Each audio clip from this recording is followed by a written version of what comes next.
नमस्कार, इंडिया 27 देख रहे हैं आप। आपके साथ मैं हूं बबीता। झारखंड में चुनावी बिगुल बज चुका है, चुनावी तारीखों का ऐलान हो चुका है, लेकिन जो असल में पेच फंस रहा है वो फंस रहा है सीट शेयरिंग को लेकर। चाहे वो एनडी गठबंधन हो या फिर एनडीए, दोनों ही अपने सहयोगी दलों को साथ लेकर चलना चाहते हैं और इसी को लेकर काफी देरी भी हो रही है सीट शेयरिंग को लेकर। लेकिन बीजेपी ने इसमें बाजी मारते हुए सीट शेयरिंग का फॉर्मूला तैयार किया है, जिसमें अगर सीटों की बात की जाए तो 81 सीटों में से बीजेपी 68 सीटों पर चुनाव लड़ेगी। उसके बाद आरसू की बात की जाए तो आरसू जो है 10 सीटों पर चुनाव लड़ने वाली है। जेडीयू को 2 सीटें दी गई है, वहीं पर चिराग पासवान की जो पार्टी है लोजपा, उसके खाते में 1 सीट गई है। तो यानी कि सीट शेयरिंग को लेकर फॉर्मूला तैयार कर लिया गया है, पूरी रणनीति तैयार कर ली गई है। लेकिन सवाल आखिर में ये होता है कि क्या इस रणनीति के जरिए और इस सीट शेयरिंग के जरिए जो है बीजेपी झारखंड की सत्ता पर काबिज हो पाएगी। इन्हीं मुद्दों पर चर्चा करेंगे और चर्चा के लिए मेरे साथ मौजूद है पॉलिटिकल एडिटर हिमांशु जी। तो हिमांशु जी, सबसे पहले शुरुआत इसी से करेंगे क्योंकि बीजेपी ने जिस तरह से सीट शेयर की है, सीटों का बंटवारा किया है, तो क्या कहा जाए, क्या ये कारगर साबित होने वाला है? पहले तो मैं अपने दर्शकों का स्वागत करना चाहूँगा इंडिया 27 में। मैं ये बताना चाहूँ कि आज तक जो भी चुनाव जब भी हुई है झारखंड में या अन्य प्रदेशों में जो होती आई है, तो ये एक सीट शेयरिंग की एक प्रणाली बन गई है। इस पे लोग हमेशा जब जहाँ भी सरकारें बन रही है, गठन हो रही है, तो कोई भी इंडिपेंडेंट सरकार नहीं बना पा रही है। अब मुद्दा आता है झारखंड प्रदेश का। झारखंड प्रदेश में भी इस बार इंडिया गठबंधन और एनडीए गठबंधन दोनों ने चुनाव शेयरिंग करी है। दोनों में नई पार्टियों का विलय भी हुआ है। अब बीजेपी की बात करें, बीजेपी ने इस बार सीट शेयरिंग के जरिए चुनाव लड़ने की घोषणा करी। उनके सहयोगी पार्टी आजसू, जो विगत सारे चुनावों में उसके साथ रही है, उन्हें 10 सीटें दी गई है। कहीं ना कहीं वहाँ सबसे बड़ा मुद्दा ये आता है, कुर्मी बाहुल्य क्षेत्र है, जहाँ जहाँ वहाँ महत्व वोटों की ये होती है। उसको हासिल करने के लिए बीजेपी सत्ता में काबिज होने के लिए सुदेश महतो को अपने साथ हमेशा मिलाती है, क्योंकि कोयरी कुर्मी वोटों को वो एकत्रित करते रहे हैं। इस बार उन्होंने उनके जो घोर प्रतिद्वंदी थे सरयू राय जी, उनको साधने के लिए जेडीयू का सहारा लिया। और चूँकि वो राजपूत बिरादरी से बिलोंग्स करते हैं, उनकी वोट बैंक भी बहुत ज़्यादा है। पिछले बार उन्होंने चुनाव में 2019 के चुनाव में सिटिंग मुख्यमंत्री को हराया था। इसलिए इस बार जो है सीट शेयरिंग के जरिए जेडीयू के मार्फत उन्हें शामिल किया गया है और उन्हें जमशेदपुर के पश्चिमी विधानसभा से टिकट दी गई है। लेकिन हिमांशु सर, अगर देखा जाए पिछले चुनावों की अगर बात कर ली जाए, 2019 की अगर बात कर ली जाए, तो बीजेपी हालांकि सेकंड नंबर पर थी, लेकिन अगर देखा जाए जेएमएम का वो उतना मुकाबला नहीं कर पाई थी। तो क्या इस बार जो सीट शेयरिंग हुई है, क्योंकि ज्यादा सीटें बीजेपी ने रखी है, तो क्या इस बार वो फॉर्मूला कारगर साबित हो पाएगा एक बार फिर से? देखो मैम, इसमें जो हालात अभी बन रहे हैं, एक सबसे बड़ी वहाँ स्थानीय मुद्दा आई है 1932 का खतियान। 1932 का खतियान ये दिया गया है कि जो झारखंड के निवासी हैं, जो 1932 के पहले यहाँ बस रहे हैं, वो यहाँ के पुण्यत निवासी कहलाएंगे। अदरवाइज जो बाहरी यहाँ नौकरी करने के लिए आया और यहाँ आकर के बस गया, उनकी कोई वैल्यू नहीं है। वहाँ मुद्दा दो ही चीज़ों पे झारखंड में होती है। चुनाव जो होती है बाहरी और भीतरी मुद्दा पे काम करती है। इस बार दोनों पार्टियों ने अपनी अपनी खेमे में कुछ सेंधमारी करी है और वोट बैंक को अपने तरफ करने के लिए हर उपाय लगाई है। अब ये देखना है कि हमारी पब्लिक क्या करती है। लेकिन आजसू की अगर बात कर ली जाए, क्योंकि पिछले चुनावों का मैं जिक्र इसलिए बार बार कर रही हूँ क्योंकि ये अक्सर ही कहा जाता है ना कि जो पिछले चुनावों के रिजल्ट है उसके बाद जो है हमेशा यही कहा जाता है कि दूध का जला छाछ भी फूक फूक कर पीता है। तो बीजेपी कहीं ना कहीं आजसू को, क्या यही कारण है ज्यादा सीटें दी गई है? क्योंकि पिछली बार सीट शेयरिंग को लेकर ही दोनों के बीच में बात बिगड़ गई थी, दोनों अलग अलग लड़े थे लेकिन हार गए थे। इसका सीट शेयरिंग को लेकर के पिछले 2019 की चुनाव में जो घटनाएं घटी, दोनों पार्टियां अलग अलग चुनाव लड़ी और दोनों पार्टियों को इससे बड़ी नुकसान हुई, क्योंकि दोनों वोट परसेंटेज का बिखराव हुआ और दोनों एक दूसरे का ही वोट काटते चले गए। इस वोट को एकत्रित करने के लिए इस बार दोनों पार्टियों ने आपस में चुनाव लड़ने की फैसला की है। तो इस बार क्या कहा जाए, क्योंकि चंपई सोरेन भी पूरे दमखम के साथ चुनावी मैदान में नजर आ रहे हैं। तो क्योंकि जिस तरह से हेमंत सोरेन ने चंपई सोरेन को सीएम पद से हटाया, पहले उन्हें बागडोर दी गई और कुछ ही समय में उन्हें बेदखल कर दिया गया। तो एक कहीं न कहीं वो मन में मलाल भी रहा होगा चंपई सोरेन का, इसलिए बीजेपी के साथ वो उन्होंने हाथ मिला लिया है। तो क्या कहा जाए, तो एक मन में वो आरज़ू जो है सीएम बनने की, तो क्या वो बीजेपी के साथ इसलिए आए हैं ताकि उन्हें सीएम पद दिया जाए? और अगर क्योंकि मरांडी को लेकर, क्योंकि मरांडी के नेतृत्व में बीजेपी चुनाव लड़ रही है, तो साफ नजर आ रहा है कि सीएम का जो चेहरा है कहीं ना कहीं मरांडी को लेकर वो चल रहे हैं। तो अगर सीएम का चेहरा अगर मरांडी है, तो क्या चंपई सोरेन डिप्टी सीएम की डिमांड रख सकते हैं आगे जाके?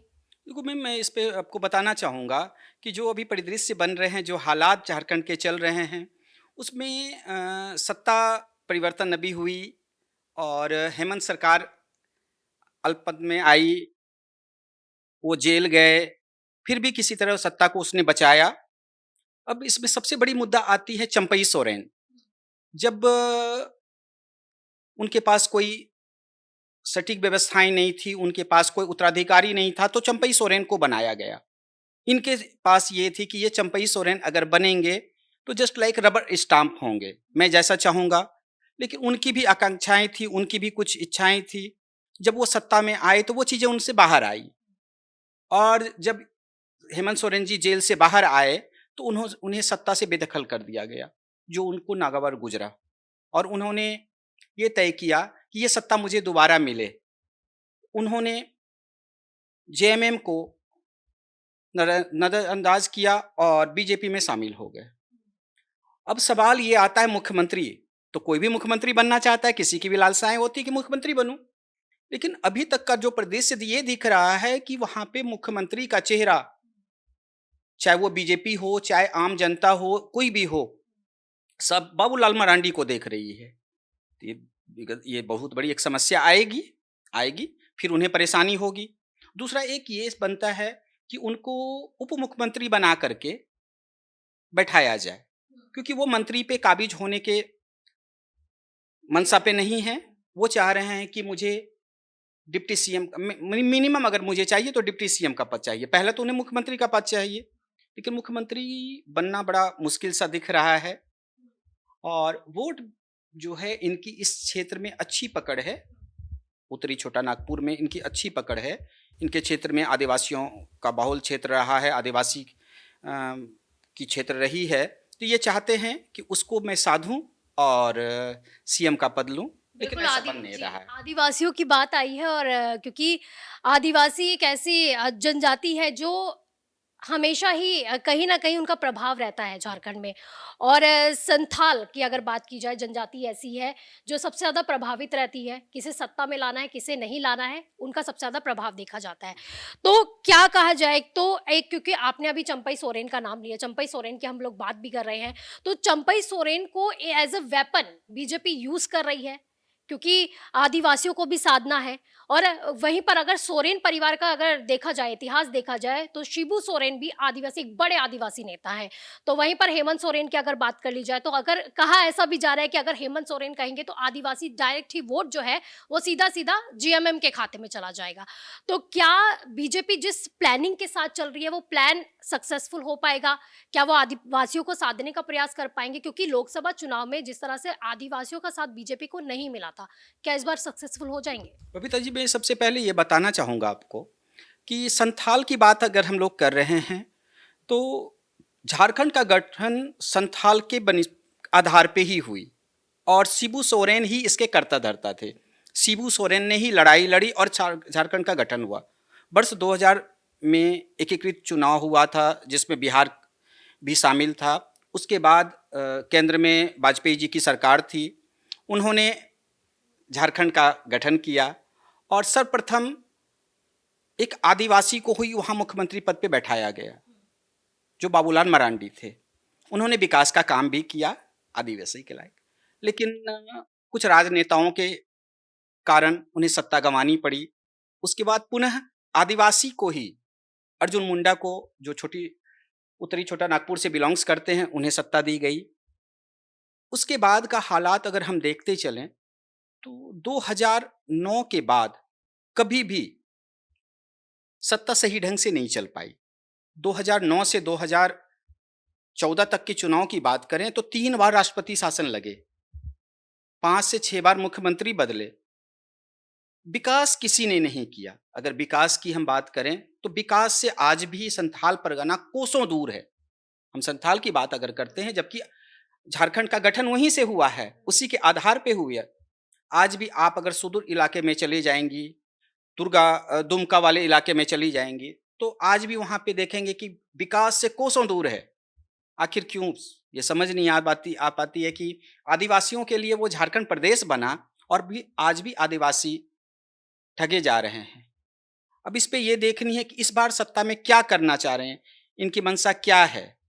अभी तक इनकी मंशा कहीं नहीं साफ दिख रही है। ना बीजेपी अपनी बातें सामने रख पा रही है, विकास की बातें कर रही है, ना जेएमएम विकास की बातें कर रही है। सिर्फ ये मुद्दा अपने वोट बैंक की मुद्दा ये कर रहे हैं। संथाल के लिए इन्होंने कुछ भी नहीं सोचा। अगर आप उस क्षेत्र में जाएँगे तो आप देखेंगे कि आदिवासी आज भी बहुत बुरे स्थिति में चल रहे हैं। बात करें दुमका, शिकारीपाड़ा, राजमहल, ये सब इलाका जो है आज भी इतने बेहद पिछड़ा इलाका है। ये हालात है, वहाँ घुसपैठिए शरण लिए हुए हैं और वो बांग्लादेश के घुसपैठी शरण लेते हैं और आ करके यहाँ आदिवासियों से शादी करते हैं और फिर उनको उनका धर्म परिवर्तन करा करके, ये सरकार के पास सारी चीज़ें हैं, फिर भी कोई सरकार इस सत्ता में रहते हुए भी कुछ भी नहीं करती है। आदिवासी आज भी वैसे ही जी रहे हैं जैसे कल वो जी रहे थे। लेकिन लेकिन बीजेपी तो सबका साथ सबके विकास की बात करती है ना। और लास्ट मेरा यही सवाल है आपसे, क्योंकि आदिवासियों की बात हो रही है तो ऐसे कई क्षेत्र हैं जो नक्सलवाद भी है, तो नक्सलवाद का भी काफी प्रभाव जो है सत्ता में रहता है। तो इस बार क्या कहा जाए, तो इस बार बीजेपी, क्योंकि नक्सलवाद में अक्सर ही देखा है विपक्ष ज्यादा जीतता आया है, क्या बीजेपी इस बार जेएमएम में अगर देखा जाए तो उनके लिए बड़ी चुनौती भी है, तो क्या जेएमएम को उस तरह से वो चुनौती दे पाएंगी? अब इस पे मैं एक बात करूँ, जो हालात अभी बने हुए हैं वहाँ के, तो 81 विधानसभा में 45 विधानसभा क्षेत्र जो है वो नक्सल प्रभावित क्षेत्र हैं। और इसको अगर हम विगत 5 सालों के चुनाव को देखते हुए चलें, 2000 से झारखंड का गठन हुआ 2000 में, 2000 से लेकर के आज 2024 है, इस सारे चुनावों में हम देखें तो कहीं न कहीं ये फैक्टर काम किया है, नक्सल प्रभावित इलाका में कहीं न कहीं फैक्टर काम किया है और जेएमएम को वहाँ पे कुछ फ़ायदा भी मिला है, नक्सल प्रभावित इलाके में। क्योंकि नक्सल प्रभावित इलाका वही है जहाँ अति पिछड़े लोग रहते हैं, जिन्हें कुछ जानकारी नहीं है, हमारा नेता कौन है उन्हें नहीं पता है। उन्हें सिर्फ़ पता है कि हमें वोट देना है। विकास क्या हो रहा है उसे नहीं पता है, उन्हें पता है बस मुझे वोट देना है, वो वोट देते हैं। लेकिन उनके साथ हर बार वही होती है, नक्सली। नक्सली वहाँ का बहुत बड़ा मुद्दा है। मैं बात करूँ, 45 विधानसभा बहुत बड़ी चीज़ें होती है, 81 में से 45 विधानसभा यानी आप ये समझ लो 60% नक्सल प्रभावित क्षेत्र हैं। नक्सल प्रभावित, उसके लिए सरकार ने बहुत सारी मुहिम चलाई, लेकिन कोई भी सक्सेस नहीं हुई। आखिर क्यों? ये तो सवाल उठता है। सरकार के पास सारी सुविधाएँ, सारी चीज़ें हैं, तो नक्सलवाद पे क्यों नहीं वो कमांड कर पा रही हैं? और इसका सीधा-सीधा अगर हम देखें, असर पब्लिक पे पड़ती है। पब्लिक मारी जाती है, पब्लिक को परेशानी होती है। अगर मैं बात करूँ, एक बोकारो जिले के अ, गोमिया विधानसभा क्षेत्र है। आज भी वहाँ वोटिंग के लिए काफ़ी मशक्कत करनी पड़ती है, तब जाकर के वोट होते हैं। नक्सलियों का प्रभाव इतना ज़्यादा है आज के डेट में भी, सरकार कुछ भी नहीं कर रही है उसके लिए, ऐसे ही चल रही है। अब देखना है आगे क्या करता है ये, इस चुनाव में ये क्या करते हैं, इनकी क्या मंशाएँ हैं। लेकिन अभी तक की मंशाओं को अगर देखो, तो नक्सल प्रभावित इलाका में कुछ भी डेवलपमेंट नहीं हुई है। अब सवाल आता है, कुछ छोटी-छोटी पार्टियाँ भी इस बार कूदी है, वो सीट समीकरण को बिगाड़ सकती है। बिल्कुल, मैं मेरा आखिरी सवाल ही यही था कि क्या कहा जाए, क्योंकि हालाँकि इंडिया, अगर गठबंधन की बात की जाए और एनडीए की बात की जाए, ये तो बड़ी पार्टियाँ हो गई हैं। लेकिन अक्सर ही हमने ये देखे हैं जो छोटे-छोटे जो दल होते हैं, वो समीकरण बिगाड़ देते हैं। जिसमें से अभी एक नई पार्टी की अगर बात कर ली जाए, बीजेजेपी, हुँ, हुँ। काफ़ी ज़्यादा जो है वो भी दमखम के साथ चुनावी मैदान में उतरी है। तो क्या इस बार भी बीजेपी हो चाहे वो इंडिया गठबंधन हो, छोटे दल काम बिगाड़ के जाएँगे? नहीं, मुझे 2024 के लोकसभा चुनाव को अगर मैं देखूँ, उसको आप ध्यान से देखें तो कहीं न कहीं छोटे पार्टियों ने सेंध मारी। जैसे अब ये बात करूँ मैं भारतीय जन जागरूकता पार्टी की, तो इन्होंने भी इस बार ताल ठोकी है, ये भी अपने कैंडिडेट खड़ा कर रहे हैं। अब ये समझ नहीं आ रही है ये वोट काटने के लिए आ रहे हैं या सीट शेयरिंग में आ रहे हैं कि मुझे भी कुछ सीट मिले और मैं भी जनता की सेवा के लिए उतरूँ।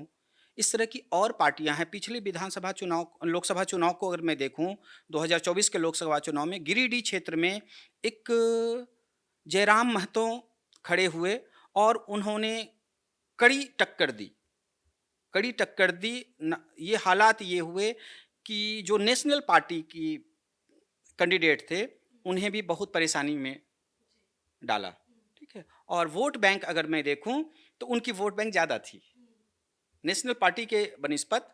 बहुत से क्षेत्रों में वोट बैंक उनकी ज़्यादा थी, उन्होंने ज़्यादा वोट हासिल किया। तो इससे ये समझ में आती है कि जनता विकास चाहती है, जनता पार्टी नहीं चाहती है। शायद सबसे बड़ा एक रीज़न ये भी रहता है क्योंकि जो क्षेत्रीय दल रहते हैं और जो छोटे दल रहते हैं, जनता उन पर ज़्यादा भरोसा जताती है क्योंकि उन्हें लगता है कि जो अपने लोग हैं, वो ज़्यादा विकास कर विकास पाएँगे। करेंगे। तो इन्हीं मुद्दे पर हमने बात की है, तो फिर क्योंकि आज सीट शेयरिंग को लेकर जो फ़ॉर्मूला बीजेपी ने तैयार किया, अब देखने वाली बात ये होगी कि बीजेपी ने जिस तरह से फ़ॉर्मूला तैयार किया है, क्या वो झारखंड की सत्ता में बीजेपी को काबिज़ कर पाएगी या फिर नहीं? फिलहाल के लिए इतना ही, आप देखते रहिए इंडिया 27। नमस्कार।